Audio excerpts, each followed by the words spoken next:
Hello friends, this is गौरव जैन और आज मैं आपके लिए एक वीडियो लेके आ रहा हूँ and this is on CA inter financial management and economics for finance.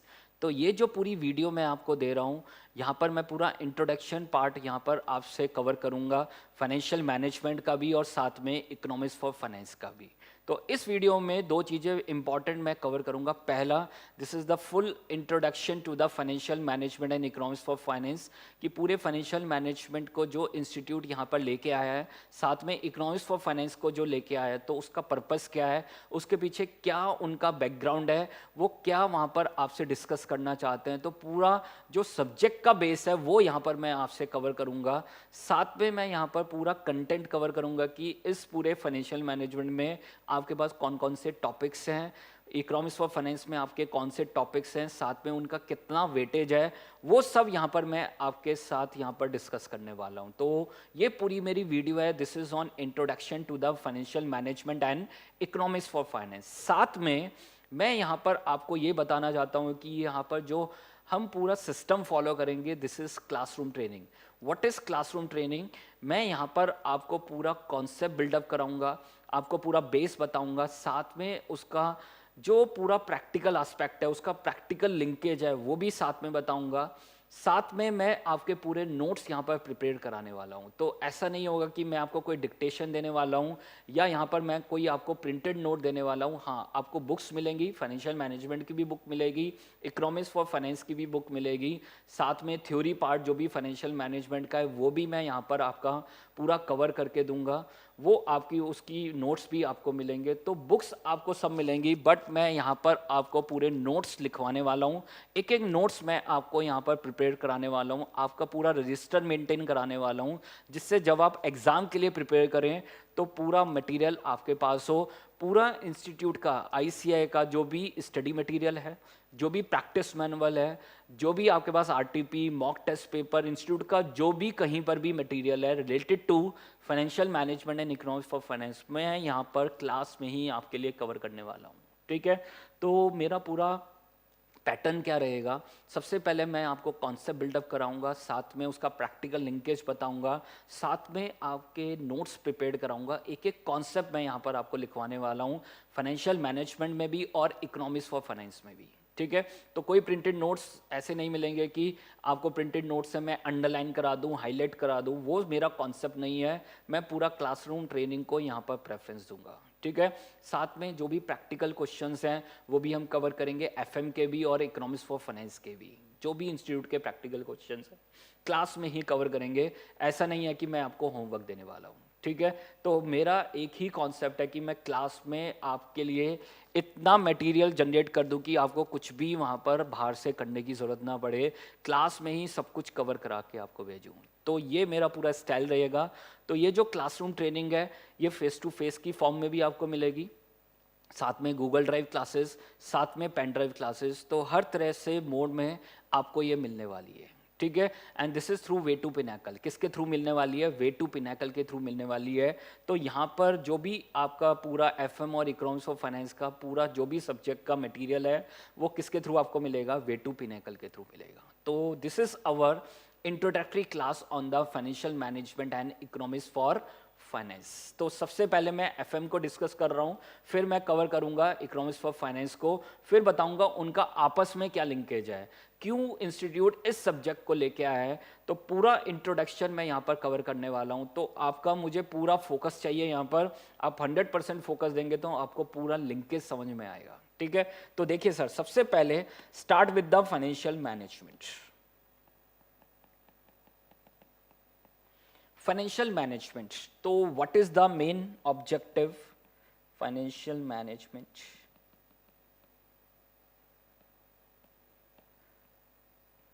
What is the main objective of the financial management?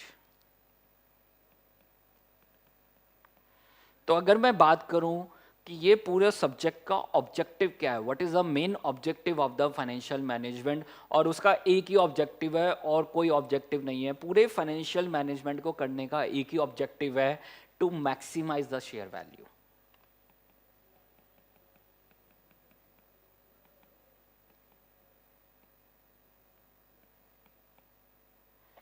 To maximise the wealth of the equity shareholders. तो अगर हम बात करें टू मैक्सिमाइज द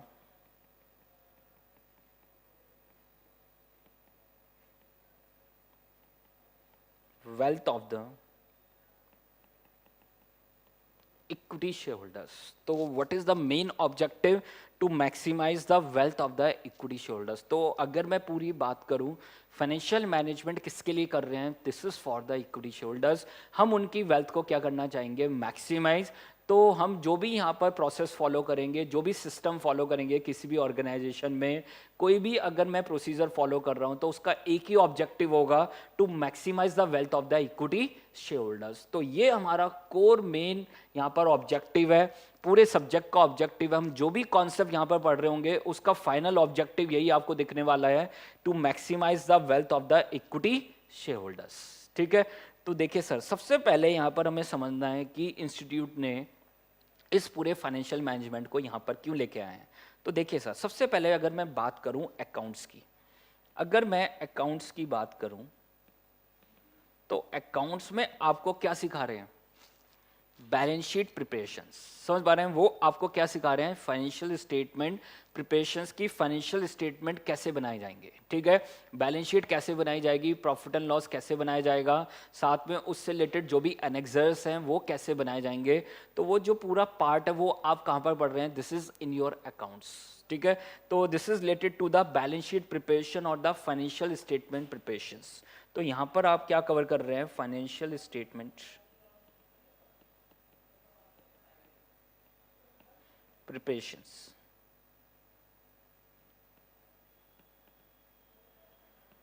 यहां पर आप financial statement बना रहे हैं, फाइनेंशियल मैनेजमेंट में आप क्या कर रहे हैं, दिस इज फाइनेंशियल मैनेजमेंट। बहुत फोकस वर्ड है फाइनेंशियल मैनेजमेंट। तो technically this is related to the balance sheet management.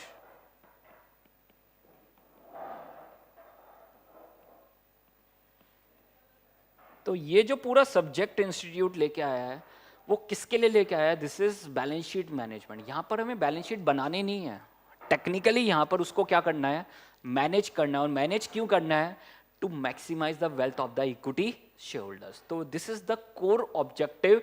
Accounts में आपको सिखा रहे हैं फाइनेंशियल स्टेटमेंट प्रिपरेशंस, उसके अलग अलग फॉर्म में कैसे हम वहाँ पर कैसे फाइनेंशियल स्टेटमेंट्स को प्रिपेयर करते हैं। और यहाँ पर हम आपको क्या सिखा रहे हैं, this is balance sheet management, financial statement management. समझ पा रहे हैं, तो यहाँ मैनेजमेंट पार्ट है। समझ पा रहे हैं, हमें अपनी बैलेंस शीट को इस तरह से मैनेज करना है जिससे शेयरहोल्डर्स की वेल्थ क्या हो, मैक्सिमाइज हो। तो this is the main core objective of the financial statement. तो आप देखेंगे एक बार बैलेंस शीट से मैं इन सब चीज़ों को आपको क्रॉस चेक कराने वाला हूँ। तो देखिए सर, बैलेंस शीट,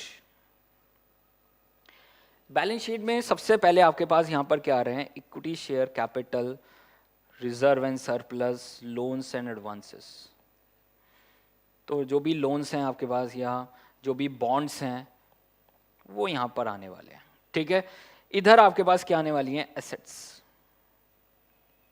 तो ये आपके पास कैपिटल है, this is your liability capital. और इधर आपके पास क्या है, एसेट्स हैं। एसेट्स में we have land and building, plant and machinery, furnitures and fixtures. ठीक है, तो दिस इज योर इन्वेस्टमेंट। यहां से आप कैपिटल रेज कर रहे हैं और उसको कहां पर इन्वेस्ट कर रहे हैं, इन डिफरेंट एसेट्स। कहां पर इन्वेस्ट कर रहे हैं, इन डिफरेंट एसेट्स। तो सबसे बड़ा, सबसे मेन डिसीजन यहां पर सबसे पहले आपके पास क्या है, this is your capital structure decision. सबसे पहला डिसीजन आपके पास क्या है, this is your capital structure decision. Capital structure में आपके पास कितना इक्विटी होना चाहिए, कितना बॉन्ड होना चाहिए, कितना डेप्ट होना चाहिए, कितना लोन होना चाहिए। तो this is your capital structure decision. और वहाँ पर हम इस तरह से कैपिटल स्ट्रक्चर बनाएंगे, उसमें इक्विटी और डेप्ट को इस तरह से लेके आएंगे जिससे वेल्थ ऑफ द शेयरहोल्डर क्या हो, मैक्सिमाइज हो। And this is your main core chapter. यहाँ पर आपको दिखने वाला है capital structure decision. Capital structure decision में यहाँ पर लिवरेज, कॉस्ट ऑफ कैपिटल, वो सब उसका पार्ट है, वो आपको दिखेगा यहाँ पर। This is your capital structure decision. दूसरा जो इंपॉर्टेंट डिसीजन यहाँ पर आपको दिखने वाला है, this is related to your investment decision.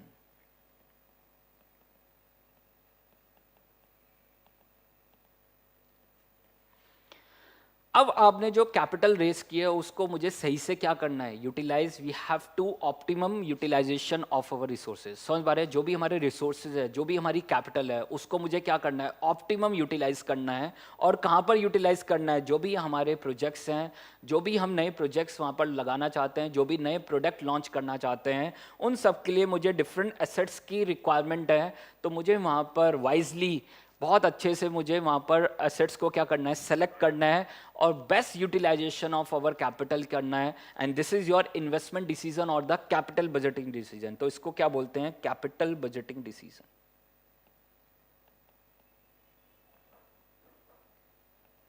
This is your capital budgeting decision. तो यहाँ पर हम जो कवर करने वाले हैं, this is your capital budgeting decision, investment decision यहाँ पर है। तो वो पूरा पार्ट आपका कवर होगा कि किस तरह से हम प्रोजेक्ट्स को सेलेक्ट करते हैं। अगर मेरे पास प्रोजेक्ट 1 है, प्रोजेक्ट 2 है, प्रोजेक्ट 3 है, तो इन तीनों में से कौन सा प्रोजेक्ट मुझे सेलेक्ट करना है, या मुझे अगर कोई मशीनरी परचेज करनी है तो कौन सी मशीनरी मुझे परचेज करनी है। तो वी हैव डिफरेंट मशीनरीज। तो मैं वहाँ पर इन्वेस्टमेंट डिसीजन लूँगा। तो मैं वहाँ पर इन्वेस्टमेंट डिसीजन अकॉर्डिंगली कैसे लूँगा कि जिससे शेयर होल्डर की वेल्थ क्या हो, मैक्सिमाइज हो। तो these are the two main decisions and this is related to the balance sheet management. वो किससे रिलेटेड है, बैलेंस शीट मैनेजमेंट। अब मुझे इस तरह से अपनी बैलेंस शीट बनानी है जिससे शेयर होल्डर्स की वेल्थ क्या हो, मैक्सिमाइज हो। साथ में यहां पर एक और कोर डिसीजन है, this is related to dividend decision and this is also the part of the capital structure decision and this is your dividend decision। यहां पर आपको देखने को मिलेगा dividend decision। तो बहुत अच्छे से हमें चीज़ें समझनी है और तभी हम उसको अप्लाई कर पाएंगे। And this is a very practical subject, याद रखना ये बहुत प्रैक्टिकल सब्जेक्ट है। यहाँ पर ऐसा नहीं है कि मैं आपको कोई लॉ सिखा रहा हूँ। यहाँ पर ये ध्यान रखना, जैसे अकाउंट्स हैं तो वहाँ पर स्टैंडर्ड्स हैं, ऑडिट है तो वहाँ पर स्टैंडर्ड्स हैं, लॉ है तो वहाँ पर पूरा आपको लॉ पार्ट दिखा, जो भी वहाँ पर आपके देख लीजिए पूरे वहाँ पर रेगुलेशंस बने हुए हैं, वो आप वहाँ पर लॉ में पढ़ रहे हैं, ठीक है। But this is the beauty of the finance. Finance की क्या ब्यूटी है सर, जो यहाँ पर प्रैक्टिकल मार्केट में हो रहा है वो आपको सिखाया जा रहा है। समझ पा रहे हैं। अगर मैं बात करूँ अकाउंट्स की, अगर मैं बात करूँ ऑडिट की, अगर मैं बात करूँ लॉ की, तो जो पूरा वहाँ पर लॉ क्रिएट किया गया है, जो बुक में लिखा हुआ है, वो आपको पढ़ाया जा रहा है। समझ पा रहे हैं। यहाँ पर फाइनेंशियल मैनेजमेंट में जो मार्केट में चल रहा है ना, वो आपको यहाँ पर बुक में पढ़ाया जा रहा है। याद रखना, पहले मार्केट में चीज़ें हुई और फिर वो जाके कहाँ पर आई हैं, बुक में आई हैं। समझ पा रहे हैं। जबकि अगर मैं बात करूँ अकाउंट्स की बात करूँ, अगर मैं बात करूँ ऑडिट की, तो पहले वहाँ पर लॉ क्रिएट किया गया है, स्टैंडर्ड्स क्रिएट किए गए हैं और उसके बाद आप उसको क्या कर रहे हैं, रीड कर रहे हैं, उसको पढ़ रहे हैं, ठीक है। And this is the difference and this is the beauty of the finance कि यहाँ पर जो भी मार्केट में हो रहा है ना, वही आप पढ़ रहे हैं। तो this is a very practical subject और यहाँ पर कोई स्टैंडर्ड नहीं है सर। अगर आपको कोई नया आइडिया है तो आप उसको क्या कर सकते हैं, एग्जीक्यूट कर सकते हैं। तो यहाँ पर मैं आपको वो सिखा रहा हूँ कि जो अभी तक मार्केट में चल रहा है वो चीज़ें मैं बता रहा हूँ। और जब आप सीख जाएंगे तो आप अपने खुद मॉडल्स बना सकते हैं, अपनी खुद एप्लीकेशंस बना सकते हैं। There is no restriction. समझ पा रहे हैं, यहाँ पर कोई रिस्ट्रिक्शन नहीं है। तो this is a very practical subject. आपको एक बार समझ में आना चाहिए, उसके बाद आप उसको ईजिली क्या कर सकते हैं, अप्लाई कर सकते हैं, ठीक है। तो देखिए सर, फर्स्ट डिसीजन जो यहाँ पर मैंने कवर किया है, this is your capital structure decision. फिर हमने कवर किया है इन्वेस्टमेंट डिसीजन।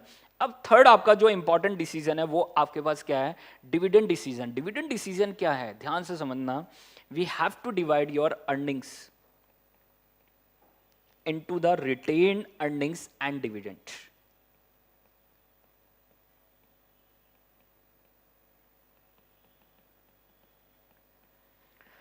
तो हमें अपनी अर्निंग्स को डिवाइड करना है किसके बीच में, रिटेन अर्निंग्स एंड डिविडेंड के बीच में, ठीक है। And this is the main core decision. Company regular basis पे अर्न कर रही है, अब वो अर्न कर रही है, उसको नए प्रोजेक्ट लगाने हैं, तो उसको सोचना पड़ेगा कि कितना वो रिटेन्ड करे, कितना वो अपने पास रखे, रिजर्व एंड सरप्लस में रखे, और कितना एज ए डिविडेंड क्या करे, डिस्ट्रीब्यूट करे, जिससे शेयरहोल्डर्स क्या हो पाए, सेटिस्फाई हो पाए, ठीक है। तो this is another the core main decision under your financial management. This is your dividend decision, ठीक है। तो अगर मैं बैलेंस शीट की बात करूं तो ये बेसिकली पूरा पार्ट कहां पर है, this is under the reserve and surplus. तो पहला पार्ट कैपिटल स्ट्रक्चर, दूसरा part investment decision, third part is your dividend decision and the last one is your, अगर मैं बैलेंस शीट की बात करूं तो यहाँ पर आपके पास क्या आ रहे हैं, we have stock, we have debtors, asset side में कैश एंड बैंक, और इधर आपके पास क्या है, we have current liabilities, we have current liabilities. तो फोर्थ मेन कोर डिसीजन यहां पर आपके पास क्या है, this is your working capital management. What is your working capital, this is your current assets minus current liability, this is your working capital. और अब मुझे वहां पर देख लीजिए वर्किंग कैपिटल का क्या करना है, मैनेजमेंट करना है। This is your short term fund adjustment, या हम कह सकते हैं short term fund adjustment requirement की। शॉर्ट टर्म फंड में मुझे कितने फंड की रिक्वायरमेंट है, वर्किंग कैपिटल रिक्वायरमेंट मुझे कितनी है, और उसको मुझे क्या करना है, मैक्सिमाइज करके चलना है कि वहाँ पर मेरा कोई भी ऐसा ना हो कि कहीं पर मेरे स्टॉक प्रोडक्शन रुक जाए या मेरी सेल ही ना हो। समझ पा रहे, मैंने इतनी वहाँ पर रिस्ट्रिक्टेड पॉलिसीज बना ली है कि मेरी सेल्स ही ना हो, या मैं वहाँ पर मैक्सिमाइज कर रहा हूँ अपने कैश को, तो उसके केस में वहाँ पर क्या होगा, कहीं ना कहीं शेयरहोल्डर्स की वेल्थ मैक्सिमाइज नहीं हो पाएगी। तो वहाँ पर मुझे वर्किंग कैपिटल मैनेजमेंट करना है। This is your short term working capital requirements. क्या आपकी short term working capital requirements हैं, उसको हम कैसे फुलफिल करेंगे, साथ में हमें कितना वर्किंग कैपिटल की जरूरत है, क्या मैं एक्सेस वर्किंग कैपिटल ले रहा हूँ या मैं वहाँ पर देख लीजिए शॉर्टफॉल है मेरा वर्किंग कैपिटल में, तो वो मुझे डिसाइड करना है। वो पूरा मैनेजमेंट यहाँ पर आपके पास है और उसको मुझे क्या करना है, देख लीजिए सही से मैनेज करना है। अगर मैंने उसको सही से मैनेज नहीं किया तो मेरी सेल्स कम हो जाएंगी, और मेरी सेल्स कम हुई तो शेयर की वैल्यू क्या हो जाएगी, कम हो जाएगी। And this is related to your fourth जो मेन कोर डिसीजन यहां पर आपको देखने को मिलेगा, this is your working capital management. This is your working capital management, या इसको बोलते हैं लिक्विडिटी मैनेजमेंट। क्या बोलते हैं इसको, liquidity management. This is your liquidity management. तो बहुत वहां पर मैं कोर तरीके से आपको लेके चल रहा हूँ साथ में। यहाँ पर ये सब चीज़ें आपको समझनी ज़रूरी है। समझ पा रहे हैं कि क्या हम पढ़ने जा रहे हैं और उसका क्या इम्पैक्ट होगा, उसको पढ़ने के बाद हम उसको कैसे अप्लाई कर पाएंगे, what is our application part. And this the most important, financial management में application part is the most important part. ठीक है, तो इसको एक बार अच्छे से मैं आपको लिखवा देता हूँ। तो एक बार देख लीजिए, this is your capital structure decision, this is your investment decision, और यही हमारे चैप्टर्स के नाम है सर। अगर आप आगे जाके मैं चैप्टर्स के नाम आपको लिखवाऊंगा तो आपको दिखेगा कि यही हमारे चैप्टर्स के नाम है। तो इसका मतलब इंस्टीट्यूट आपको क्या सिखाना चाहता है, फाइनेंशियल मैनेजमेंट, मतलब बैलेंस शीट मैनेजमेंट सिखाना चाहता है कि बैलेंस शीट को सही से कैसे मैनेज करना है। एज ए फाइनेंस मैनेजर आपको कैसे बैलेंस शीट को मैनेज करना है जिससे शेयरहोल्डर्स की वेल्थ क्या हो, मैक्सिमाइज हो। ठीक है, तो this is we have to divide the earnings into the retained earnings and dividend. This is your dividend decision. Liquidity management, अपनी करंट एसेट्स और करंट लायबिलिटीज को सही से मैनेज करना है जिससे वहां पर हम अपनी लिक्विडिटी को मेंटेन कर पाएं, अपनी वर्किंग कैपिटल को सही से क्या कर पाएं, मैनेज कर पाएं। तो देखिए सर, इसको एक बार अच्छे से हम लिख लेते हैं। This is your financial management, और यहाँ पर चार मेन चीज़ें आपको देखने को मिलेंगी। The first one is your financing decision और द कैपिटल स्ट्रक्चर डिसीजन। क्या बोलते हैं इसको, financing decision oblique capital structure decision.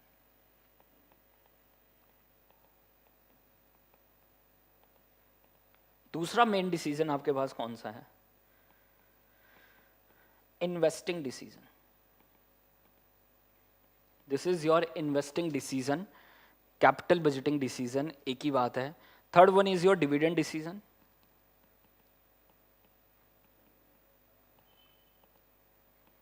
We have to divide the total earnings into the retained earnings and dividend.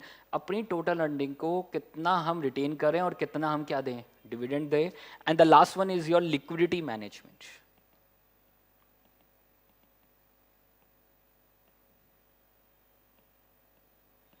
This is your liquidity management. तो यहां पर अगर मैं सिंपल बात करूं तो this is from where to get the money, where to get the money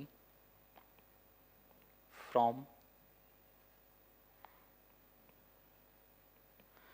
तो कहां से पैसा लें, इक्विटी से कितना लें, डेब्ट से कितना लें, and this is we have to optimize our capital structure. मुझे अपनी कैपिटल स्ट्रक्चर को क्या करना है, ऑप्टिमाइज करना है, बेस्ट बनाना है। और क्यों बेस्ट बना रहे हैं, जिससे मेरी कॉस्ट कम आए और मेरे शेयरहोल्डर्स की वेल्थ क्या हो, मैक्सिमाइज हो, and this is our core decision. दूसरी तरफ आपके पास इन्वेस्टमेंट डिसीजन में we have capital budgeting decision. This is where to invest the money, कहां पर इन्वेस्ट करें मनी को, where to invest the money.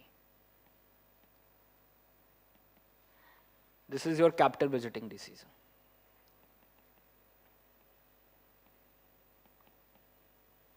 Capital budgeting decision. कहाँ पैसा इन्वेस्ट करें, किस प्रोजेक्ट में पैसा लगाएं, तो पूरा यहाँ पर एनपीवी डिसीजन आपको दिखने वाला है, and this is your capital budgeting decision.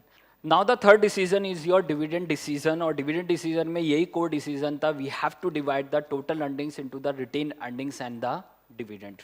और ये नया चैप्टर यहाँ पर अगर आप देखेंगे तो फाइनेंशियल मैनेजमेंट में ये नया उन्होंने चैप्टर यहाँ पर आपको दिया है। और अगर आप देखेंगे तो यहाँ पर ये सीए इंटर में भी है, और सीए फाइनल में ये सिक्योरिटी वैल्यूएशन के नाम से है, और यहाँ पर जो आप पढ़ेंगे वो एग्जैक्टली आपको सीए फाइनल में भी काम आएगा। ठीक है, तो देख लीजिए how much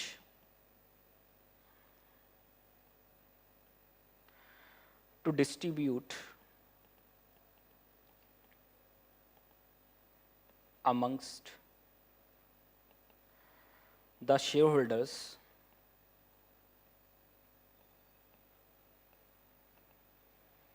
to keep them satisfied, to keep them satisfied. So simply we have to divide the total earnings into the retained earnings and dividend. Now the last one, this is your liquidity management, and this is your short term fund requirements, short term working capital requirement, short term working capital requirements, or the working capital management, working capital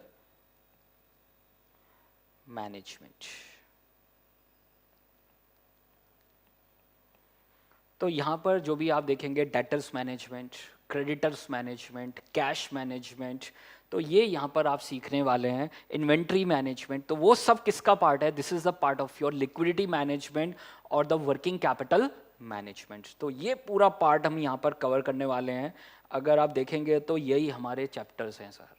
ठीक है, तो उसको अलग अलग level पे उन्होंने divide कर दिया है, बट टेक्निकली यही सब पार्ट आपके फाइनेंशियल मैनेजमेंट पे है। तो सीए इंटर में स्पेशली वो आपको क्या सिखा रहे हैं, this is your balance sheet management और द फाइनेंशियल मैनेजमेंट, और पर्पज एक ही है, to maximise the share value, to maximise the wealth of the equity share holders. ठीक है, तो ये आपके पास देख लीजिए, this is your financial management. Basic पूरा पार्ट मैंने आपका कवर किया है, पूरे बैलेंस शीट को पूरा मैंने अच्छे से बताया है कि यहाँ पर बैलेंस शीट में ये वाला पार्ट पूरा कैपिटल स्ट्रक्चर डिसीजन है, ये वाला part this is your investing decision, this is your capital structure decision और the financing decision, capital structure decision. यहां पर आपके पास पूरा पार्ट क्या है, इन्वेस्टिंग डिसीजन। साथ में यहां पर कैपिटल स्ट्रक्चर के अंदर ही डिविडेंड डिसीजन है,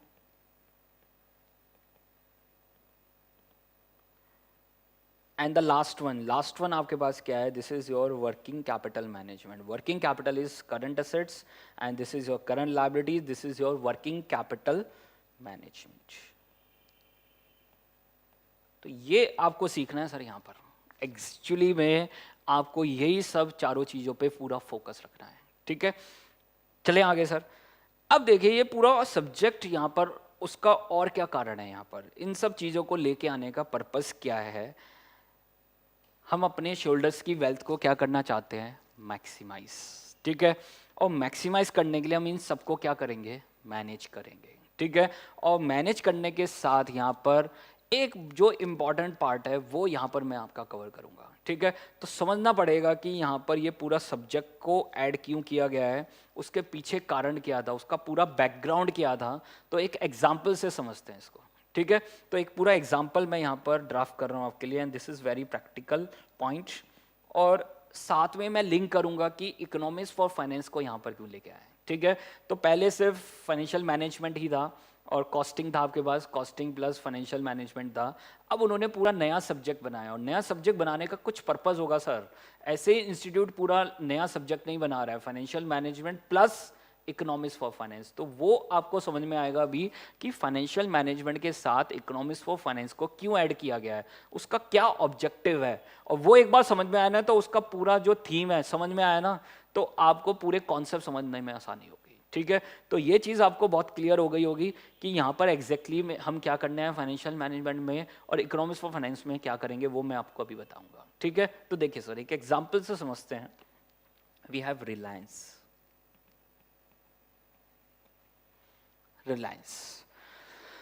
इंडस्ट्रीज लिमिटेड। अगर मैं बात करूं रिलायंस इंडस्ट्री लिमिटेड की, तो रिलायंस इंडस्ट्री लिमिटेड का जो शेयर है मार्केट में क्या है, लिस्टेड है।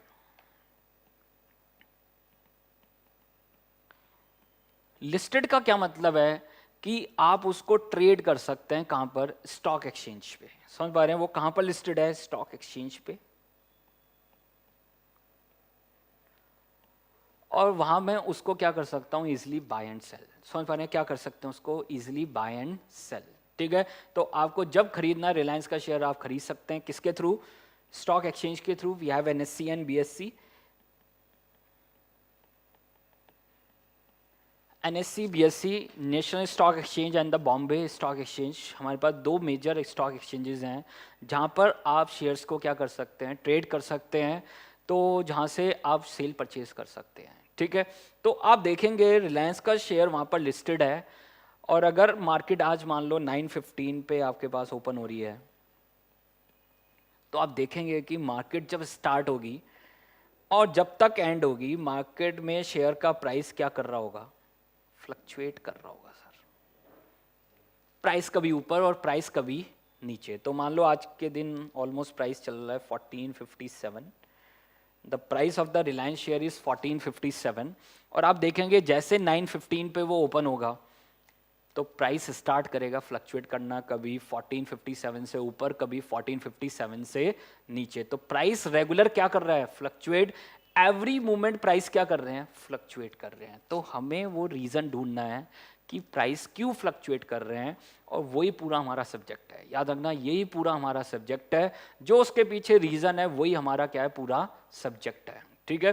तो वही हमें यहाँ सीखना है और वही इंस्टीट्यूट हमें सिखाना चाहता है, ठीक है। तो देखिए सर, प्राइस क्यों फ्लक्चुएट कर रहा, ड्यूरिंग द डे वहां पर डिफरेंट आपके पास इवेंट आ रहे होंगे। क्या इवेंट आ रहे होंगे, रिलायंस अपने किसी नए प्रोजेक्ट में क्या कर रहा होगा, पैसा इन्वेस्ट कर रहा हो। तो they are taking the investment decision, invest in the new project. तो उसकी न्यूज आ रही होगी। अब उस प्रोजेक्ट में पैसा लगाने के लिए वो क्या कर रहा होगा, कैपिटल रेज कर रहा होगा, रेजिंग न्यू कैपिटल।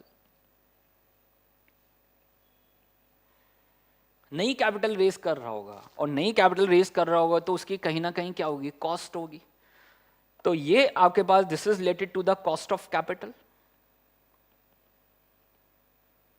उस कैपिटल को रेज करने की कॉस्ट है, और इन्वेस्ट कर रहा है नए प्रोजेक्ट में, तो वहां पर इन्वेस्ट करने से क्या जनरेट होंगे, उसको प्रॉफिट्स या हम बोलेंगे कैश फ्लोस, ठीक है।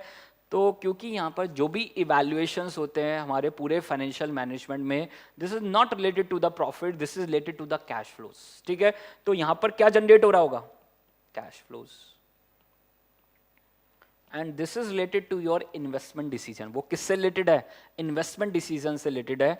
तो यहाँ पर कॉस्ट इंकर्ड हो रही है, साथ में यहाँ पर बेनिफिट क्या हो रहा है, अराइज हो रहा है।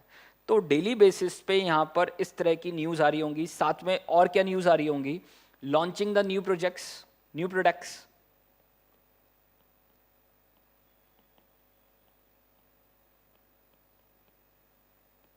New products. साथ में क्या न्यूज आ रही होगी, जब प्रॉफिट कमाया कंपनी ने तो वो क्या कर रहा होगा, डिविडेंड डिस्ट्रीब्यूशन।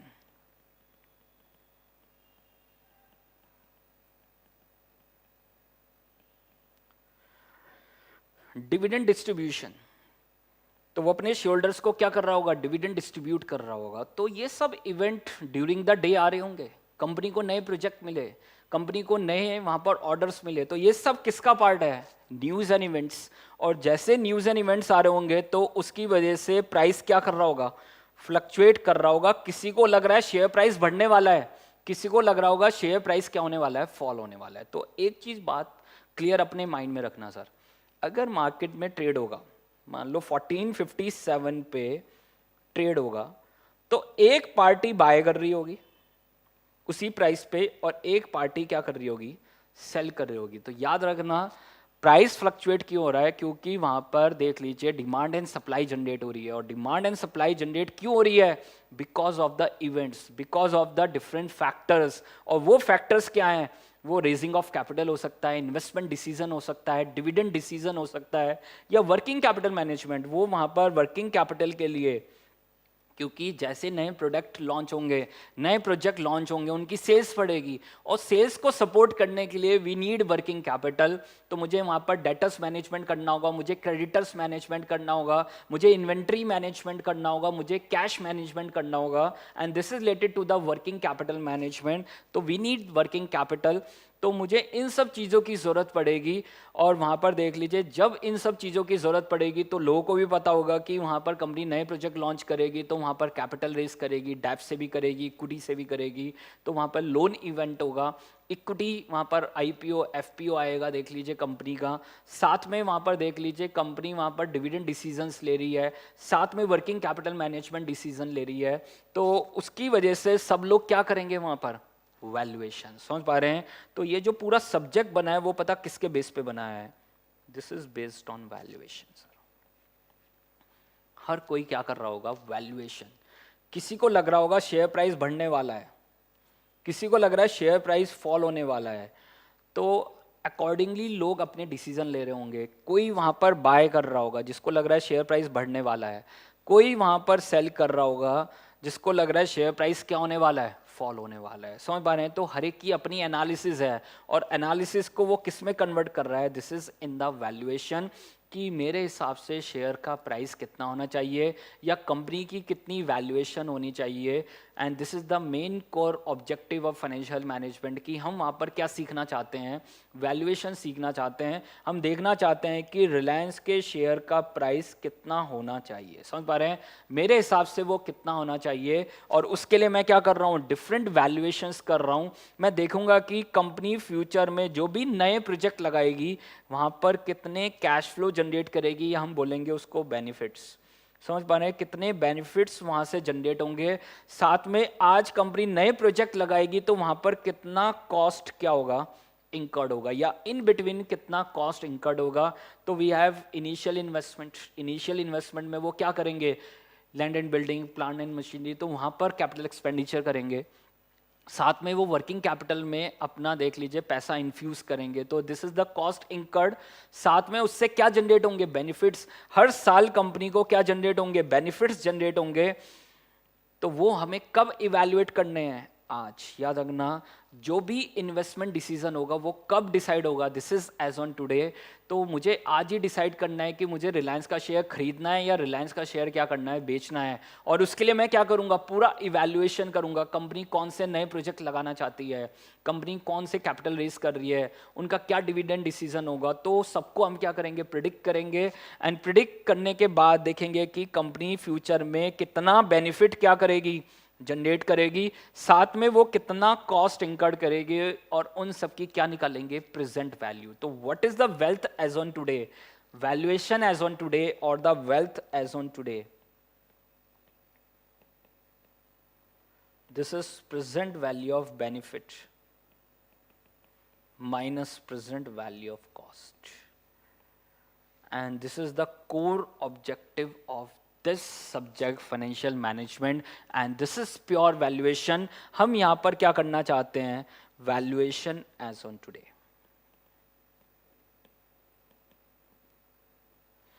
हम यहाँ पर क्या करना चाहते हैं, वैल्यूएशन करना चाहते हैं कि रिलायंस के शेयर का प्राइस कितना होना चाहिए, या वहाँ पर कोई नया प्रोजेक्ट लगा रहे हैं तो आज के दिन उसकी प्रेजेंट वैल्यू टर्म्स में कितना बेनिफिट है, and this is value as on today. या हम वहाँ पर पूरे कॉर्पोरेट की वैल्यूएशन करना चाहते हैं, तो what is the value of the business as on today. तो अभी आपको बेसिक लेवल पे सिखाया जा रहा है, और जब आप सीए फाइनल में पहुंचेंगे तो आपको एडवांस लेवल पे सिखाया जाएगा। तो वहाँ पर तो पूरा सब्जेक्टिव वैल्यूएशन है, समझ पा रहे हैं, वहाँ पर पूरा सब्जेक्टिव वैल्यूएशन है। यहाँ पर आपको उसके इनपुट्स के बारे में बताया जा रहा है, और वहाँ पर उस फर्दर एडवांस लेवल पे पूरी वैल्यूएशन सिखाई जा रही है, डिफरेंट मॉडल सिखाए जा रहे हैं, ठीक है। तो फाइनेंशियल मैनेजमेंट में आपको क्या सीखना है, what are the different benefits, how to calculate the different benefits, how to calculate the cash flows, future cash flows कैसे कैलकुलेट करेंगे। तो हम देखेंगे फ्यूचर में कंपनी कितनी सेल्स करेगी, कितनी कॉस्ट इंकर्ड करेगी, वहाँ पर कितना डेप्रिसिएशन होगा, कितना इंटरेस्ट कॉस्ट होगा, तो वो सब चीज़ें वहाँ पर हम कैलकुलेट करेंगे, और उससे देखेंगे कि कंपनी फ्यूचर में कितना बेनिफिट क्या करेगी, जनरेट करेगी। साथ में देखेंगे कंपनी के वहाँ पर कितने कॉस्ट इंकर्ड होंगे, और उन सब की क्या करेंगे, प्रेजेंट वैल्यू, और प्रेजेंट वैल्यू करके जो वैल्यू निकालेंगे तो वो क्या होगी, value as on today, wealth as on today, and this is the core objective of this subject, ठीक है। तो ये मैं यहां पर आपको पूरा बेस बता रहा हूं इस पूरे सब्जेक्ट का, कि वहां पर इस सब्जेक्ट में आपको एक्चुअली में क्या सीखना है, ठीक है। तो वो सारे चैप्टर ऑटोमेटिकली आ जाएंगे, leverage, cost of capital, capital structure decision, तो वो सब ऑटोमेटिकली आपको इनपुट सिखाए जा रहे हैं, समझ पा रहे हैं। तो जैसे आप प्रेजेंट वैल्यू करोगे, प्रेजेंट वैल्यू करने के लिए we need a discount rate, मुझे एक डिस्काउंट रेट की जरूरत होती है, और वो डिस्काउंट रेट प्रैक्टिकली पता क्या होता है, what is your discount rate, this is your cost of capital, and this is your name of the chapter.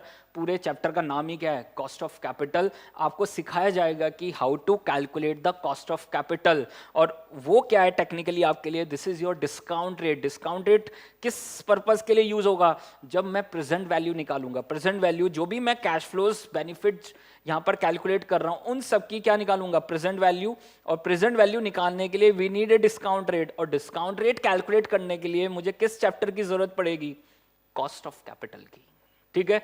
तो पूरा जो सब्जेक्ट है वो किससे लिंक्ड है, this is only linked to the valuation. समझ पा रहे हैं, आपको इंस्टीट्यूट क्या सिखाना चाहता है, वैल्यूएशन। अगर कंपनी नया प्रोजेक्ट लगाना चाहती है तो उसकी वैल्यूएशन कैसे होगी, समझ पा रहे हैं। कंपनी कोई फाइनेंसिंग डिसीजन लेना चाहता है तो उसकी वैल्यू कैसे कैलकुलेट होगी, वहाँ पर साथ में आपको सिखाया जा रहा है रेशियो एनालिसिस, समझ पा रहे हैं, फाइनेंशियल स्टेटमेंट एनालिसिस। तो अलग अलग चीज़ें आपको सिखाई जा रही हैं, एज एन इनपुट सिखाया जा रहा है कि हम कैसे पूरे स्टॉक की क्या करें वैल्यूएशन, पूरी कंपनी की वैल्यूएशन कैसे करें। तो सीए इंटर में इनपुट सिखाए जा रहे हैं, और सीए फाइनल में उसका एडवांस लेवल है, पूरा आपको पूरा कॉन्सेप्ट सिखाया जा रहा है कि किसी भी कंपनी की वैल्यूएशन कैसे करते हैं, पूरे रिलायंस के शेयर की वैल्यूएशन कैसे होगी, इन्फोसिस के शेयर की वैल्यूएशन कैसे होगी, टीसीएस के शेयर की वैल्यूएशन कैसे होगी। तो वो पूरा पार्ट आपको सिखाया जा रहा है, this is in your CA final, और यहाँ पर स्पेशली उसके इनपुट्स आपसे डिस्कस किए जा रहे हैं, ठीक है। तो मुझे अगर दो कंपनी को कंपेयर करना है तो मैं कैसे कंपेयर करूंगा, उनके रेशियो एनालिसिस करूंगा। क्या करूंगा, रेशियो एनालिसिस। तो मुझे डिसाइड करना है कि मैं दो कंपनी में से एक कंपनी में पैसा इन्वेस्ट करना चाहता हूं। मान लो we have Reliance, we have Airtel, ठीक है। तो मेरे पास भारती एयरटेल है, वो भी टेलीकॉम सेक्टर में, और आज के टाइम में रिलायंस भी किस में है, टेलीकॉम सेक्टर में, जियो के नाम से है, ठीक है। तो मैं डिसाइड करना चाहता हूं कि मैं अपना पैसा रिलायंस के शेयर में इन्वेस्ट करूं या भारतीय एयरटेल में इन्वेस्ट करूं। तो we have to consider the ratio analysis. मैं वहां पर क्या करूंगा, रेशियो एनालिसिस करूंगा। मैं दोनों कंपनी के रेशियोज को वहां पर एनालाइज करूंगा, तो डिफरेंट अप्रोचेस को यूज करूंगा, समझ पा रहे हैं। वहां पर मैं डिफरेंट अप्रोचेस को यूज करूंगा। मैं अलग से रिलायंस के शेयर को भी एनालाइज करूंगा, उसकी रेशियोज को भी एनालाइज करूंगा, अलग से मैं भारतीय एयरटेल के रेशियोज को भी एनालाइज करूंगा, फिर दोनों को कंपेयर करूंगा। तो this is also part of the valuation. समझ पा रहे हैं, किसका पार्ट है, वैल्यूएशन का पार्ट है। This is your pure decision making, मुझे शेयर को बाय करना है या शेयर को सेल करना है, समझ पा रहे हैं। तो मुझे वहां पर डिसाइड करना, और डिसाइड करने के लिए मैं क्या करने वाला हूं, वैल्यूएशन करने वाला हूं, ठीक है। तो ये आपके पास देख लीजिए, this is your core subject financial management, जहां पर बेसिक पार्ट यही है कि आपको क्या करनी है, वैल्यूएशन करना है। तो कैपिटल बजटिंग में भी आप यही कर रहे होंगे। आप कैपिटल बजटिंग में क्या कर रहे होंगे सर, देखिए सर, कैपिटल बजटिंग में कोर आप क्या कैलकुलेट कर रहे होंगे, एनपीवी। क्या कैलकुलेट कर रहे होंगे, NPV, net present value. And what is net present value? Present values of inflows, जो भी आपके फ्यूचर कैश फ्लोज हैं, इनफ्लोज हैं, साथ में आपकी इनिशियल कॉस्ट है, इन सब की क्या निकाल रहे होंगे, प्रेजेंट वैल्यू। तो what is your benefit as on today? This is your NPV as on today. This is present value of cash inflows minus present value of cash outflows or the initial investment. तो inflows क्या है, basically your benefit, and outflows क्या है, आपकी cost है। और हम क्या निकाल देंगे, NPV value as on today. इसको क्या बोलते हैं, नेट प्रेजेंट वैल्यू। क्या बोलते हैं, नेट प्रेजेंट वैल्यू। और प्रेजेंट वैल्यू करने के लिए we need a discount rate. हमें किसकी जरूरत पड़ेगी, डिस्काउंट रेट की, और उसको क्या बोलते हैं, कॉस्ट ऑफ कैपिटल। क्या बोलते हैं, कॉस्ट ऑफ कैपिटल। ठीक है, तो आपको दिखेगा हर चैप्टर एक दूसरे से लिंक्ड हैं, वो कंबाइन करके भी क्वेश्चन बना सकते हैं, वो भी आपको देखने को मिलेगा। अलग अलग चैप्टर्स में आपको कंबाइन करके भी वहाँ पर कैलकुलेशन मिल सकती है। जैसे रेशियो एनालिसिस हम पढ़ेंगे, फिर आगे जाके लिवरेज में वो आपसे रेशियो एनालिसिस के क्वेश्चन भी पूछेगा, साथ में लिवरेज के क्वेश्चन भी पूछेगा, साथ में ऐड कर देगा कॉस्ट ऑफ कैपिटल को भी। तो वो कंबाइन करके भी क्वेश्चन आपसे पूछने वाले हैं। ठीक है, तो ये आपके पास देख लीजिए, this is your starting point, this is your introduction to the financial management institute. इस पूरे कॉन्सेप्ट को यहाँ पर क्यों लेके आ रहा है, वो पूरा मैंने आपको कॉन्सेप्ट डिस्कस किया, और वो डिफरेंट चैप्टर्स हम वहाँ पर कवर कर लेंगे। ठीक है, तो ये आपके पास देख लीजिए, this is your introduction to the financial management. अब मैं साथ में आपको कवर कराऊंगा इकोनॉमिक्स फॉर फाइनेंस, उसका इंट्रोडक्शन और देखते हैं sir.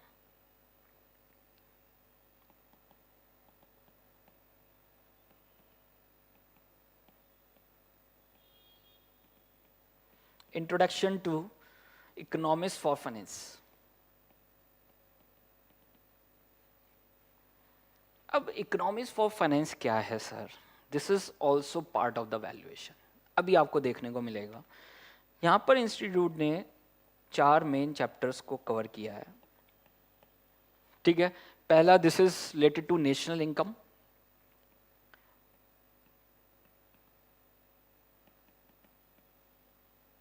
second one is public finance, this is related to fiscal policy,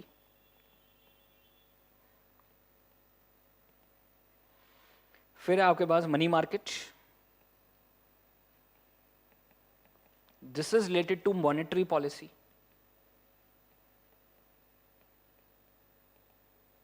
and the last one is international trade.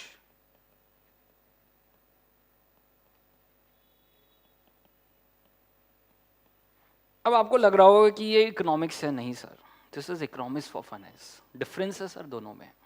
वो क्यों डिफरेंस है सर? ये जो भी आप पढ़ रहे हैं ना, वो सब कहाँ पर काम आने वाला है, this is in your financial management. ठीक है, और मैंने बता दिया फाइनेंशियल मैनेजमेंट का मतलब क्या है, वैल्यूएशन सर। उसका मतलब क्या है, वैल्यूएशन। हमें यहाँ पर क्या करना है, फ्यूचर में जो बेनिफिट अराइज होंगे वो निकालने हैं, कॉस्ट कैलकुलेट करनी है, और उन सब की क्या करनी है, प्रेजेंट वैल्यू। तो जब मैं फ्यूचर बेनिफिट निकालूंगा, फ्यूचर बेनिफिट निकालने के लिए आप क्या यूज करोगे, सेल्स, कॉस्ट। समझ पा रहे हैं? कंपनी क्या वहाँ पर देख लीजिए, नया प्रोजेक्ट लगा रही है तो कितनी मशीन परचेज करेगी, तो पूरा वैल्यूएशन पार्ट है। हर चीज़ को मुझे प्रिडिक्ट करना है, हर चीज़ को मुझे क्या करना है, फोरकास्ट करना है। And this is related to fundamental analysis. उसको क्या बोलते हैं मार्केट में, fundamental analysis.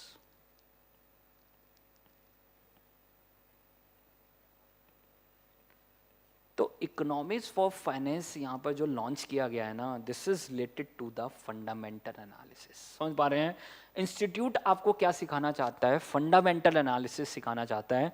What is fundamental analysis? We are predicting the future, we are forecasting the future to calculate the value as on today. याद रखना, fundamental analysis क्या होता है, we are predicting the future cash flows. हम future cash flows को क्या करेंगे, predict करेंगे। पर्पस क्या है, to calculate the value as on today, and this is valuation. उसको क्या बोलते हैं मार्केट में, वैल्यूएशन बोलते हैं। ठीक है, तो फंडामेंटल एनालिसिस करने के लिए मुझे 3 चीजें चाहिए। मैं इसलिए आपको लिंक करा रहा हूं, पूरा बेस बता रहा हूं कि ये इकोनॉमिक्स फॉर फाइनेंस यहां पर क्यों लॉन्च किया गया है, उसका पर्पस क्या है सर। फंडामेंटल एनालिसिस में 3 चीजें होती हैं। पहला, इकोनॉमिक एनालिसिस।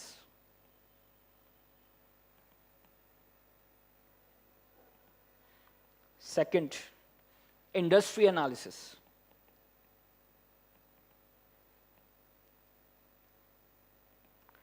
तो पहला आपके पास क्या है, इकोनॉमिक एनालिसिस, दूसरा आपके पास क्या है, इंडस्ट्री एनालिसिस, और तीसरा आपके पास क्या है, कंपनी एनालिसिस।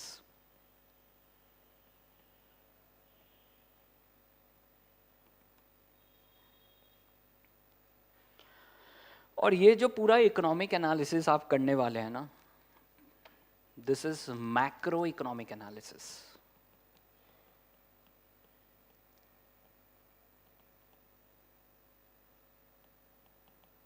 और ये जो पूरा कंपनी एनालिसिस है, this is related to the micro economic analysis.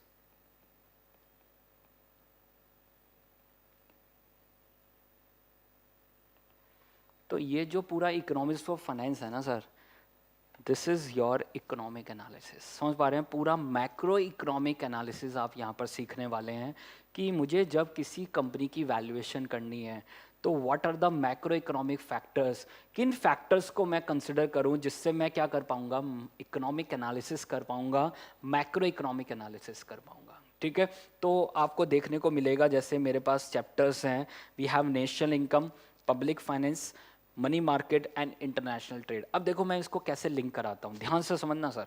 National income में this is related to GDP, gross domestic product, कि वहां पर कितना आउटपुट जनरेट हुआ है, इकोनॉमी में कितना आउटपुट जनरेट हुआ है। अब देखो ना, कंपनी का पूरा जो फ्यूचर है वो किसके ऊपर डिपेंड कर रहा है, पूरी इकोनॉमी के ऊपर डिपेंड कर रहा है सर। जब मैं फ्यूचर के बेनिफिट की बात कर रहा हूं तो वो फ्यूचर के बेनिफिट आप कैसे कैलकुलेट करोगे, देखोगे अपनी कंट्री का क्या फ्यूचर है, समझ पा रहे हैं, उसके जीडीपी में कितना ग्रोथ रेट है। तो अगर जैसे आप प्रैक्टिकली आज के टाइम में अगर मैं बात करूं तो दे आर टॉकिंग अबाउट कि अपनी इकोनॉमी में जीडीपी ग्रोथ रेट इज 5%, थोड़ा स्लो डाउन हो गया है। तो कल को मैं अगर प्रिडिक्ट करूंगा कि वो 6% है या 7% है या वो 10% है, तो जब जीडीपी ग्रोथ रेट बढ़ेगा तो डेफिनेटली हमारी कंपनी का भी ग्रोथ रेट क्या होगा, बढ़ेगा। टेक्निकली हमारे कंपनी के आउटपुट बढ़ेंगे, और कंपनी के आउटपुट बढ़ेंगे, कंपनी की सेल्स बढ़ेगी, तो डेफिनेटली कंपनी के बेनिफिट, फ्यूचर के बेनिफिट क्या होंगे, इंक्रीज होंगे। और कंपनी के फ्यूचर के बेनिफिट इंक्रीज होंगे तो जब मैं उसकी प्रेजेंट वैल्यू निकालूंगा तो कंपनी का शेयर का प्राइस क्या आने वाला है, ज़्यादा आने वाला है। ठीक है, तो डायरेक्टली और indirectly they are linked to the valuation. समझ पा रहे हैं, वो किससे लिंक्ड है, वैल्यूएशन से लिंक्ड है।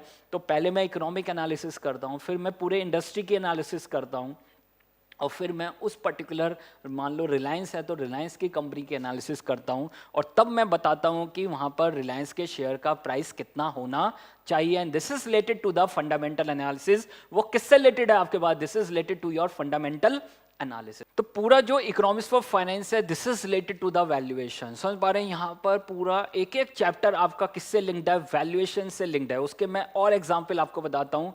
International trade, international trade is related to the foreign trade policy. Foreign trade policy, हमारे जो कंट्री की फॉरेन ट्रेड पॉलिसी है वो डायरेक्टली लिंक किससे कर रहा है, इंटरनेशनल ट्रेड से। कि जो भी हम ट्रीटीज कर रहे हैं, अदर कंट्रीज से ट्रीटीज कर रहे हैं, तो जैसे मोदी जी आजकल थाईलैंड गए हुए हैं, तो वहां पर वो क्या कर रहे हैं, ट्रेड ट्रीटीज तो कर रहे हैं ना। और ट्रेड ट्रीटीज का किसके ऊपर इंपैक्ट पड़ेगा, हमारे इंपोर्ट एंड एक्सपोर्ट्स पे। समझ पा रहे हैं, पूरा हमारे इंपोर्ट और एक्सपोर्ट पे उसका बेनिफिट होगा। तो हमारे हो सकता है हमारे एक्सपोर्ट्स बढ़ें, और अगर हमारे एक्सपोर्ट्स बढ़ेंगे तो हमारी सेल्स बढ़ेगी, और हमारी सेल्स बढ़ेगी तो हमारे प्रॉफिट्स बढ़ेंगे, हमारे कैश फ्लोज बढ़ेंगे फ्यूचर के। और जब हम उसकी एनपीवी निकालेंगे तो एक लीजिए, तो value of the share will increase, and this is related, directly related to the valuation. हमारे शेयर का प्राइस क्या होगा, इंक्रीज होगा। तो जितना भी इंटरनेशनल ट्रेड में हम डिफरेंट पॉलिसीज के बारे में बात करेंगे, डिफरेंट थ्योरीज के बारे में बात करेंगे, पहले क्या इंटरनेशनल पॉलिसीज फॉलो हुई उसके बारे में बात करेंगे, और उसका डायरेक्टली और इनडायरेक्टली लिंक किससे है, वैल्यूएशन से। तो जब भी कोई भी कंट्री अपनी फॉरेन ट्रेड पॉलिसीज को चेंज करेगी तो उसका डायरेक्टली और इनडायरेक्टली हमारे ऊपर इंपैक्ट पड़ेगा, हमारे इंपोर्ट एक्सपोर्ट पे इंपैक्ट पड़ेगा, हमारी सेल्स के ऊपर इंपैक्ट पड़ेगा, हमारी कॉस्ट के ऊपर क्या पड़ेगा, उसका इंपैक्ट पड़ेगा। अगर कोई भी फॉरेन एक्सचेंज फ्लक्चुएशन होगी, कोई भी फॉरेन करेंसी फ्लक्चुएशन होगी तो हमारे डायरेक्टली हमारी सेल्स पे उसका इम्पैक्ट पड़ेगा। तो फॉरेन ट्रेड पॉलिसी या इंटरनेशनल ट्रेड में हम यही डिस्कस करने वाले हैं कि it will impact our foreign policies, हमारे इंपोर्ट एक्सपोर्ट पे, हमारे फॉरेन करेंसी पे उसका क्या इम्पैक्ट होगा और उसकी वजह से हमारी सेल्स पे क्या इम्पैक्ट होगा, हमारी कॉस्ट पे क्या इम्पैक्ट होगा और डायरेक्टली वो किससे लिंक्ड है, वैल्यूएशन से लिंक्ड है। ठीक है, तो ये आपको देखने को मिलेगा कि हर चीज़ कहीं ना कहीं किससे लिंक्ड है, वैल्यूएशन से। And this is the main objective जो यहाँ पर इंस्टीट्यूट आपसे चाहता है। ठीक है, साथ में देखिए नेक्स्ट अगर मैं डिस्कस करूँ monetary policy and this related to money market, कि मॉनेटरी पॉलिसी क्या है, ये कौन बना रहा है, हमारा सेंट्रल बैंक आरबीआई बना रहा है मॉनेटरी पॉलिसी। और आरबीआई के दो इंपॉर्टेंट काम है, पहला कि इकोनॉमी में इन्फ्लेशन को कंट्रोल करना, दूसरा इकोनॉमी में ये डिसाइड करना कि कितना रेट ऑफ इंटरेस्ट होना चाहिए। ठीक है, तो आरबीआई क्या डिसाइड करेगा कि वहां पर इकोनॉमी में कितना इन्फ्लेशन है, what is our target inflations, target inflations क्या है, साथ में हमारी इकोनॉमी में कितना repo rate, reverse repo rate होना चाहिए, इंटरेस्ट रेट्स कितने होने चाहिए, और वो डायरेक्टली हमारी कॉस्ट को क्या करेगा, इम्पैक्ट करेगा।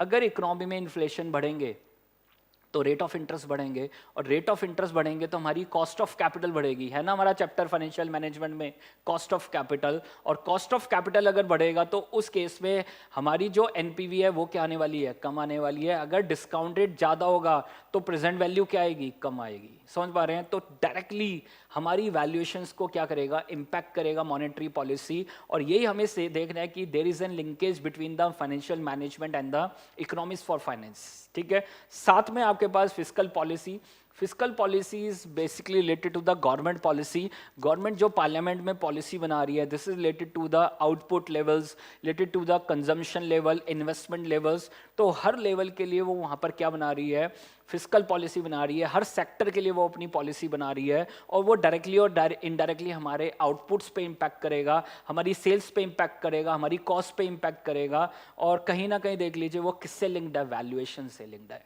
ठीक है, साथ में मैंने national income, fiscal policy, monetary policy, international trade, इन तीनों का इम्पैक्ट किसके ऊपर जाने वाला है, नेशनल इनकम के ऊपर जाने वाला है, हमारी जीडीपी ग्रोथ रेट के ऊपर जाने वाला है। तो डिफरेंट जो भी पैरामीटर्स है जिसको देख के वहाँ पर देख लीजिए हम किसी भी इकोनॉमिक एनालिसिस को परफॉर्म करते हैं, तो वो सब यहाँ पर हम कवर करने वाले हैं। और वो डायरेक्टली और इनडायरेक्टली किसको इम्पैक्ट करने वाला है, हमारी वैल्यूएशन को, हमारे शेयर प्राइस को। And this is the part of the financial management. ये सब आपको बेसिक लेवल पे यहाँ पर सिखा रहे हैं। और जब यहाँ पर आप ये सब अच्छे से सीख लेंगे तो फिर जब सीए फाइनल में जाएंगे तो वहाँ पर डायरेक्टली इनका यूज़ है, इनको यूज़ करके आप किसी भी कंपनी की वैल्यूएशन करेंगे। जितने भी मार्केट में प्रोडक्ट्स हैं, चाहे वो इक्विटी है, चाहे वो बॉन्ड्स है, चाहे वो म्यूचुअल फंड्स हैं, चाहे वो आपके पास ऑल्टरनेटिव इन्वेस्टमेंट्स हैं, उनकी वैल्यूएशन आप किन सब फैक्टर्स के थ्रू कर पाओगे जो भी आप सीए इंटर में सीखोगे।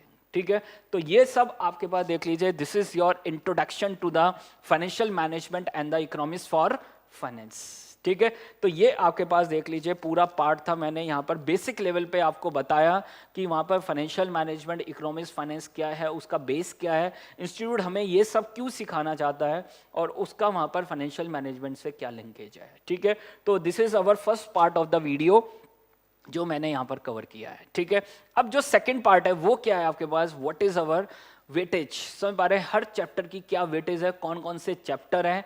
दिस इज अंडर पेपर 8, आपके पास 8A is financial management and 8B is economics for finance. ठीक है, तो एक बार इसको हम कवर और कर लेते हैं। तो देखिए this is your paper 8A,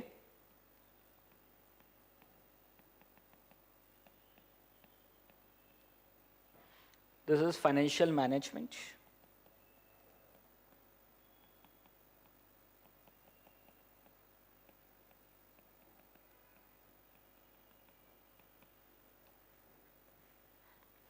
$60 marks.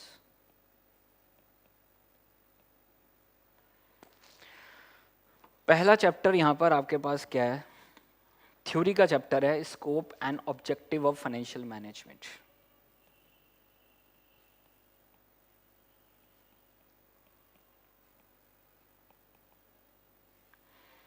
दूसरा जो यहां पर आपके पास चैप्टर है, this is your financial analysis and planning.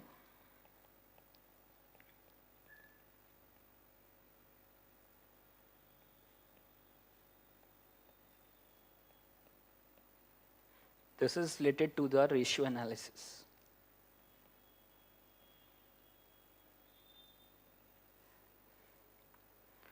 Now the third one is your types of financing. Types of financing. तो अगर मैं सबसे पहले वेटेज की बात करूं, पहले दो चैप्टर्स की जो वेटेज है, दिस इज 10 to 15%, और अगर मार्क्स की टर्म्स में बताऊं तो this is 6 to 9 marks. 6 to 9 marks. तो यहां से एक थ्योरी का क्वेश्चन और एक प्रैक्टिकल का क्वेश्चन आपको देखने को मिलेगा। तो this is your first slot. Now the next slot, types of financing. Fourth chapter आपके पास क्या है? Cost of capital. तो अब याद रखना कि आपका मई 2020 से लीजिंग चैप्टर उन्होंने डिलीट कर दिया है, ठीक है? तो लीजिंग अब आपका यहाँ पर फाइनेंसिंग के अंदर नहीं है। यहाँ पर types of financing, cost of capital, साथ में आपके पास capital structure,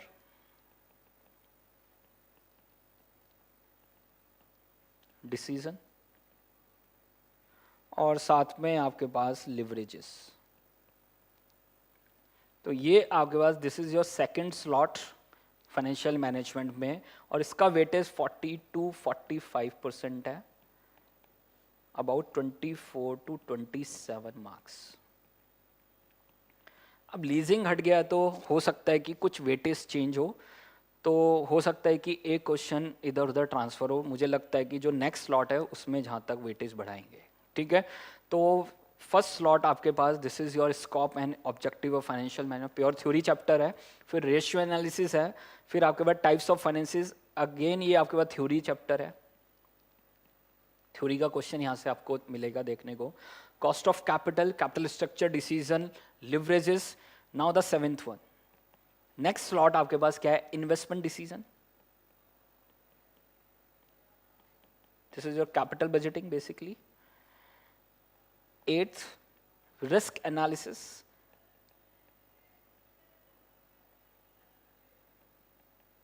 in capital budgeting.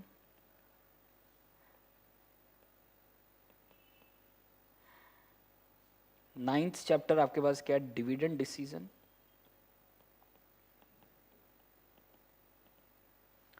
And the last one, this is your working capital, management of working capital.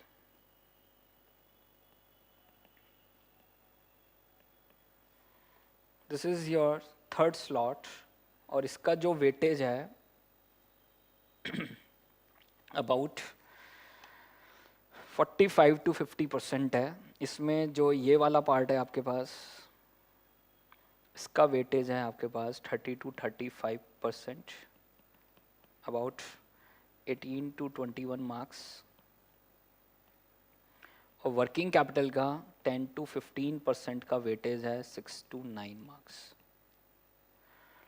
तो ये आपके पास देख लीजिए, यही मैंने स्टार्टिंग में आपसे डिस्कस किया था कि ये यहाँ पर financing decision, investing decision, dividend decision and working capital management, उसी को कवर कर रहे हैं। तो आप देख लो sir, scope and objective of financial management theory है, बताया है कि what is the scope and objective of financial management. वही मैंने पूरा इंट्रोडक्शन आपको बताया कि what is the scope and the objective of financial management, and the core objective is to maximise the share value. फिर वहाँ पर रेशियो एनालिसिस है, यहाँ पर पूरा ratio analysis, financial statement analysis, वो यहाँ पर आप सीखने वाले हैं किस तरह से फाइनेंशियल स्टेटमेंट को पूरा एनालाइज करना है। And this is very practical. आजकल पूरा जब आप इंटरव्यू के लिए जाओगे, आर्टिकलशिप के इंटरव्यू के लिए जाओगे किसी बैंक में या बिग फोर में, तो वो आपसे क्या कराने वाले हैं? रेशियो एनालिसिस कराने वाले हैं। समझ पा रहे हैं? रेशियो एनालिसिस कराने वाले हैं। तो आपको वो 2 बैलेंस शीट दे देंगे और पूछेंगे कि किस कंपनी में हमें इन्वेस्ट करना चाहिए, और उसके लिए आपको क्या करनी पड़ेगी? रेशियो एनालिसिस, ठीक है? फिर नेक्स्ट आपके पास क्या है? टाइप्स ऑफ फाइनेंसिंग, क्या क्या सोर्सेज ऑफ फाइनेंसिंग है, वो यहाँ पर थ्योरी पार्ट है। Then we have cost of capital, this is related to calculation of discount rate. कैसे हम डिस्काउंट रेट कैलकुलेट करते हैं? अगर मैं इक्विटी वैल्यूएशन कर रहा हूँ तो योर डिस्काउंट रेट इज के ई। अगर मैं बॉन्ड वैल्यूएशन कर रहा हूँ, अगर मैं वहाँ पर डेप्ट की वैल्यूएशन कर रहा हूँ, तो उस केस में डिस्काउंट रेट इज के डी, कॉस्ट ऑफ डेप्ट। और अगर मैं पूरे कॉर्पोरेट वैल्यूएशन कर रहा हूँ या वहाँ पर कैपिटल बजटिंग डिसीजन कर रहा हूँ, तो your discount rate is KO, cost of overall capital और the weighted average cost of capital, और वो आप कहाँ पर सीख रहे हैं? This is in your cost of capital. Now the next one is capital structure. Again वहाँ पर कितना डेप्ट होना चाहिए, कितना इक्विटी होना चाहिए, तो this is related to your capital structure decision. Leverages is related to your business risk and the financial risk. तो यहाँ पर आप दो चीज़ें सीखने वाले हैं. We have financial leverage and operating leverage. दोनों चीज़ें वहाँ पर हम कवर करेंगे. रिस्क के बारे में बता रहा है कि हमें ऑपरेशन में कितना रिस्क है, हमें फाइनेंशियल रिस्क कितना है, तो वो सब कैलकुलेशन कहाँ पर हो रही है? This is under the chapter leverage. साथ में we have investment decision, capital budgeting decision. कोई भी नया प्रोजेक्ट आपको सेलेक्ट करना है तो वो कैसे करेंगे? तो वी हैव डिफरेंट पैरामीटर जिसको यूज करके हम क्या करेंगे? Investment decision. We have NPV decision, we have IRR decision, we have pay back method. तो अलग अलग क्राइटेरिया हम फॉलो करेंगे, डिस्काउंटेड पे बैक मेथड. तो वो सब चीज़ें यहाँ पर आप सीखने वाले हैं. साथ में अब कैपिटल बजटिंग डिसीजन में भी क्या है? रिस्क है. तो यहाँ पर रिस्क पार्ट को उन्होंने कंसिडर किया है कि अगर मैं कोई प्रोजेक्ट लगा रहा हूँ तो वहाँ पर खाली एनपीवी के बेस पे डिसीजन नहीं होगा. अब मुझे साथ में ये कंसिडर करना पड़ेगा कि वहाँ पर कितना रिस्क है, और पूरा रिस्क एनालिसिस पार्ट यहाँ पर आप कवर करेंगे. हम यहाँ पर स्टैंडर्ड डिविएशन, वेरिएंस, ये सब चीज़ें कैलकुलेट करेंगे और उससे डिसाइड करेंगे कि वहाँ पर कितना रिस्क है, किस प्रोजेक्ट में कितना रिस्क है. तो एनपीवी के साथ साथ में रिस्क को भी कंसिडर करना पड़ेगा और तब डिसाइड करेंगे विच प्रोजेक्ट और the product we should select. किस प्रोजेक्ट को वहां पर सेलेक्ट करना है, किस प्रोजेक्ट के लिए हमें जाना है. तो वो सब चीजें कहां पर हैं? This is in the capital budgeting decision. साथ में रिस्क एनालिसिस है. Now the next one is your dividend decision and this is related to your dividend policy. पूरा डिविडेंड पॉलिसी यहाँ पर डिफरेंट मॉडल्स को हम डिस्कस करेंगे. वॉल्टर्स, गॉर्डन्स, डिफरेंट मॉडल्स को यहाँ पर हम कवर करने वाले हैं. साथ में वर्किंग कैपिटल मैनेजमेंट, एंड इस पूरे पार्ट में हम कवर करेंगे debtors management, creditors management, inventory management, cash management. तो ये पूरा पार्ट यहाँ पर कवर करने वाले हैं. This is under the management of working capital. तो ये वाला पार्ट देख लीजिए, पूरा देख लीजिए. This is your financial management with weightage. मैंने आपको बता दिया 10 to 15%, 30 to 35%, 40 to 45%, and this is 10 to 15%. This is as per ICI, but थोड़ा बहुत चेंज होता रहता है वेटेज में. इंस्टीट्यूट अपने पेपर थोड़ा चेंज करते रहते हैं, पैटर्न को थोड़ा बहुत चेंज करते रहते हैं, बट मोटा मोटा आपके पास यही पैटर्न है जो यहाँ पर फॉलो हो रहा है. ठीक है, तो this is all about your financial management. अब सेम चीज आप फॉलो कर सकते हैं. This is for economics for finance. तो इकोनॉमिक्स फॉर फाइनेंस का वेटेज एक बार वो भी लिख लीजिए सर. तो this is your paper 8B. Paper 8B, this is economics for finance, EFF. 40 marks. 40 marks का ये आपके पास पूरा टॉपिक है, economics for finance. And we have 4 main chapters. मैंने पहले भी लिखे थे बट अब दोबारा से मैं लिख देता हूँ. तो first one is determination of national income.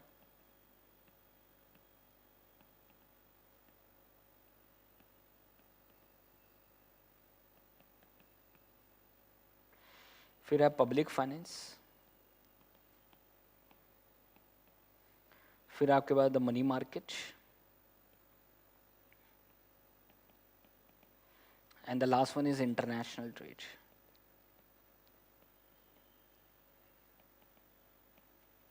International trade.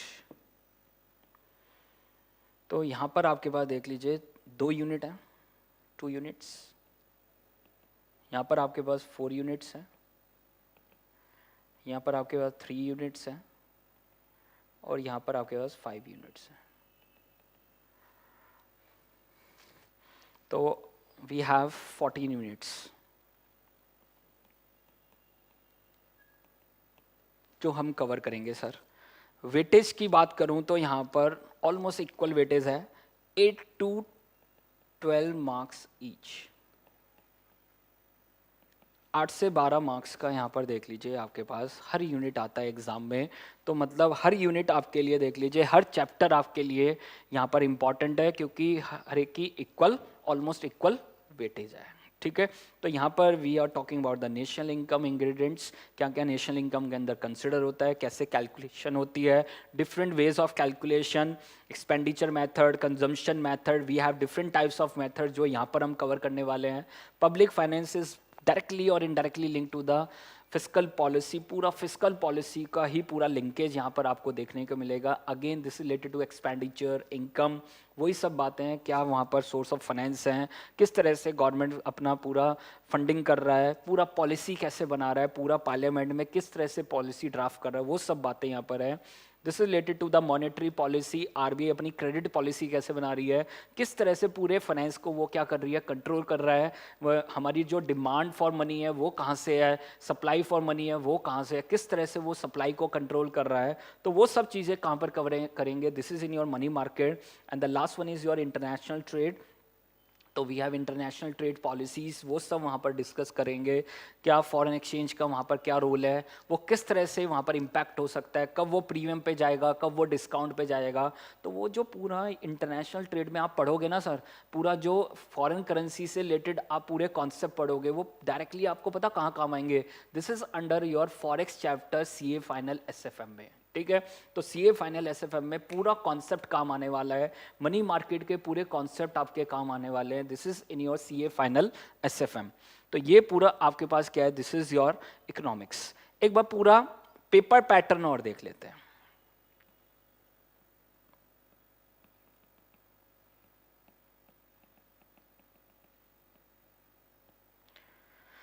Paper pattern, सबसे पहले question number 1, this is your compulsory question, 5 into 4, 20 marks, compulsory। तो ये कंपलसरी क्वेश्चन है, आपके पास 5 मार्क्स के 4 पार्ट आएंगे, आपको ये कंपलसरी करना है। तो पहला जो ये पूरा पार्ट है, this is FM, this is related to FM, first part of the paper, question number 1। फिर क्वेश्चन नंबर 2, 3, 4, 5 एंड 6, ये आपके पास होंगे, और इसमें से आपको any 4, कोई भी 4 क्वेश्चन आपको करने होंगे, and this is 10 marks each. तो ये आपके पास FM का पूरा पैटर्न है। क्वेश्चन नंबर 6 आपके पास पूरा क्वेश्चन थ्योरी का है। तो अगर आपको पूरा प्रैक्टिकल आता है तो फिर आपको थ्योरी वहाँ पर देख लीजिए, करने की ज़रूरत नहीं है। बट अगर आपको कोई भी अगर प्रैक्टिकल नहीं आता है तो आप किसके लिए जाएंगे, थ्योरी के लिए। तो हम थ्योरी पूरा कवर करने वाले हैं, क्लास में कवर करने वाले हैं।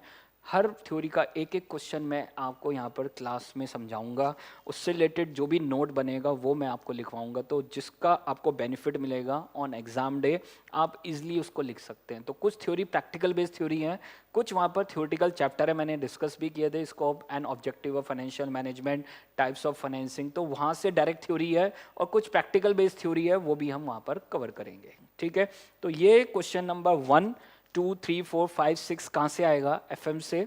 फिर आपके पास next question number 7, this is from EFF, economics for finance, ठीक है। अगेन ये कंपल्सरी होगा, 10 मार्क्स, 10 मार्क्स का क्वेश्चन होगा कंपल्सरी। फिर next question number 8, 9, 10 and 11, 4 question होंगे, और जिसमें से आपको any 3 करने होंगे। एक क्वेश्चन की ऑप्शन होगी, and these are again 10 marks each, 10 marks का होगा।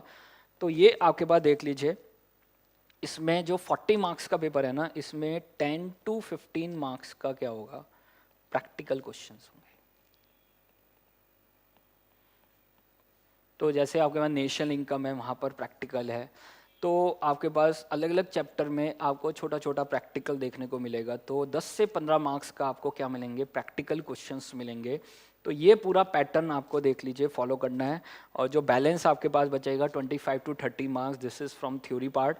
तो वो थ्योरी पार्ट होगा, और वो हम वहाँ पर पूरा अच्छे से कवर करेंगे, एक एक चीज़ हम कवर करने वाले हैं। तो this is your paper pattern, पूरा पेपर पैटर्न मैंने आपसे डिस्कस किया है। Question number 1 to 6 this is from FM, and this is question 7 to 11 this is from economics for finance.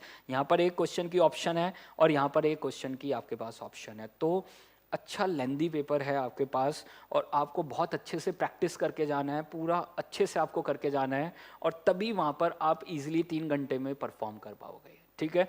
तो हमारे पास एग्ज़ाम में करने के लिए बहुत कुछ है और इसलिए हमें पहले से पूरा प्रिपेयर्ड होके जाना है जिससे हम वहाँ पर डायरेक्टली परफॉर्म कर सकें।